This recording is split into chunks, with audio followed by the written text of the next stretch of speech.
See, I was the king of trying to make money. I was the king of constantly trying to trade my time for dollars. While I've got work ethic, I realized that I was burning out. And there I was in my 20s, by the way. If you're in your early 20s and you're burning out, like that is not a good sign for you, man, because you got a long life to live and you ought to not be in your 20s burning out. If you're in your 30s, 40s and beyond, and you're trading time for dollars, I'm about to blow your mind with this new idea that no one teaches in schools. See, I'm convinced that the school system, that the university system, that government wants to keep you financially stupid.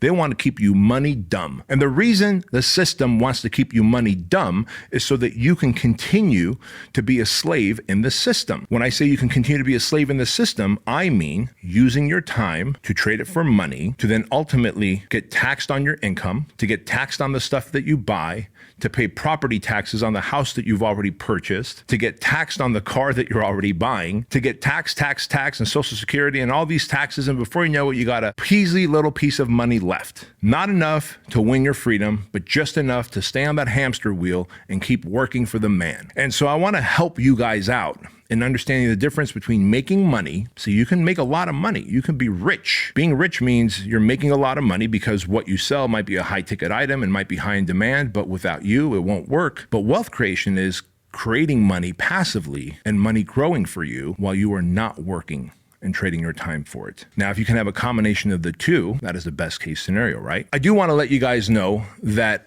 when you first start making a lot of money, you're going to start making a lot of dumb money decisions, and that's okay. This is why we see professional athletes, boxers, football players, basketball players, baseball, it doesn't matter who, UFC fighters, they will get $15-20 million purses. Like Holyfield right now lives in an apartment. Evander fucking Holyfield lives in an apartment in Philadelphia and is barely getting by. The dude was getting multiple millions of dollars per fight because he was surrounded by people that would just say yes. He was surrounded by yes men, but no one took the time to teach him financial literacy, which would have included wealth creation so that he would have some assets so that he can have residual income coming in and that money would be out there working for him. And so understand that the ability to make money and create wealth are two very different things, motherfucker.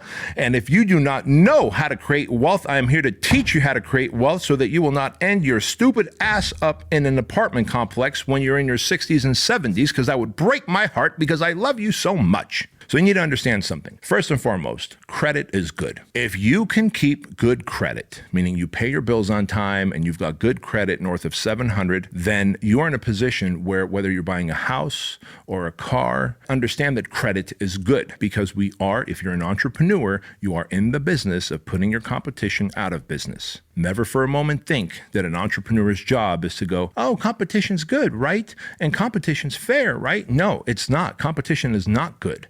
If I think that I run the best franchise on the planet, then I want to put all other fitness franchises out of business because anyone that buys a non-Fit Body Bootcamp franchise is now in a position of getting shitty service, of having shitty leads and making shitty amounts of money and getting shitty support from the franchisor. So if I, as the founder and president of Fit Body Bootcamp, believe that Fit Body Bootcamp is the cat's meow in terms of franchise and that you can own multiple Fit Body Bootcamps and grow faster, and hell, we guarantee that you will open your doors with 100 paying clients. And if you don't, we will keep marketing for you until you get those 100 paying clients. Who the fuck, what other franchise offers that, right?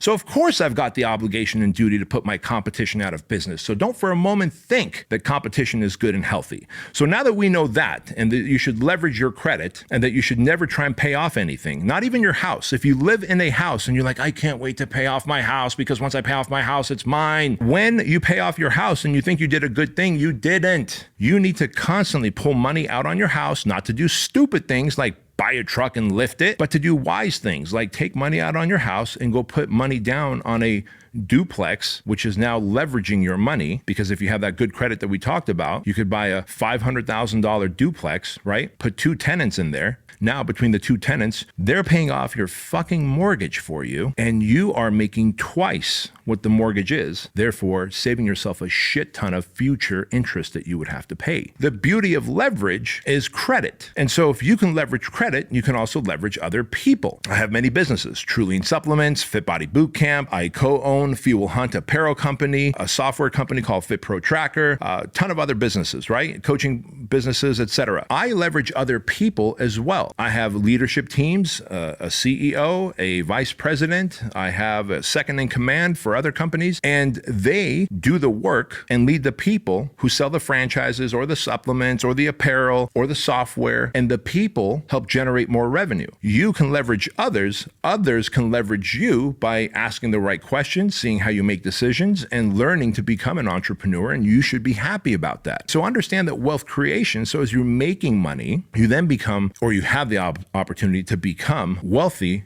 through investing some of that money elsewhere. And so now everyone's making money off their primary business by leveraging their credit or other people or technology, not just trading time for dollars, taking some of that money and then deploying it towards real estate investments. Like, if you don't want to manage a house and like fix the sprinkler when your tenant says a sprinkler busted, you don't have to. You can invest in a fund. You can invest in a syndicate where everyone that's investing in it still gets cash flow coming into them. Right? What an awesome thing to do. So you have to start becoming financially literate, folks, because if you don't, then what's going to happen here is that you're going to constantly find yourself burning out and then capping out in terms of how much money you're making. And then when that happens, there's a sense of insecurity, especially, God forbid, another pandemic happens, because then what you're going to do when you only have one income stream, it's all dependent on you, and then that income stream is impacted by COVID or another pandemic. Like, for example, Fit Body Bootcamp was massively impacted by the pandemic. And so a lot of my franchisees sadly went out of business, and that affected me negatively as well. I had to sell, in fact, 2 of my rental properties out here in Chino Hills to help fund the maintenance and growth of Fit Body Bootcamp HQ here, because I don't want to fire any employees. I knew that at some point this pandemic's going to be over. We're going to go back to normal. I have great team members. I want to be loyal to them. I don't want to lose them. So I sold 2 of my rental properties. They're single family homes out here. But imagine if I had never gotten into that wealth creation mindset. I wouldn't have had those 2 rental properties to sell. And you're probably thinking, well, Bedros, they were giving away the PPP loans. Bro, I fucking smoked through those 2 PPP loans and the SBA SDIL loan with a quickness, and had to sell 2 rental properties to keep the fucking machine chugging along. And then finally, of course, December of 2020, we started selling new franchise locations again, and we just hockey stick back and we bounced back, and here we are. But again, I share this with you because multiple income streams is what you need. You need to understand wealth creation, be willing to invest in cryptocurrency like Bitcoin, Ethereum, be willing to get multifamily homes, and whether you're buying the apartment yourself or if you are going to invest in a fund or be part of a syndicate. And if you're like, where do I learn this stuff? Have you tried Googling? Have you tried YouTube? Have you tried going to a Robert Martinez seminar, a Grant Cardone seminar, a Cody Sperber Clever Investor seminar, a Kent Clothier seminar? Like, just these 4 motherfuckers right there can teach you all about real estate, about flipping, about buying apartments, about buying single family homes, about renovate and sell, like just between those 4. So you have to be willing to spend some of your money on learning this education so that you can go deploy. And the same thing applies for crypto. There's like gangsters out there who are awesome that are going to teach you how to buy crypto in the smart way.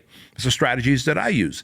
Same with precious metals, same with index funds. And then all of a sudden, what you didn't know and what was scary to you at one point becomes something that is actually not scary, and in fact creates multiple income streams, creates an opportunity for wealth while you sleep, passive income, and you have peace of mind knowing that you don't constantly have to trade for time for dollars, that you could use some of your time to experience life, because that's how life is meant to be. It's meant to be experienced.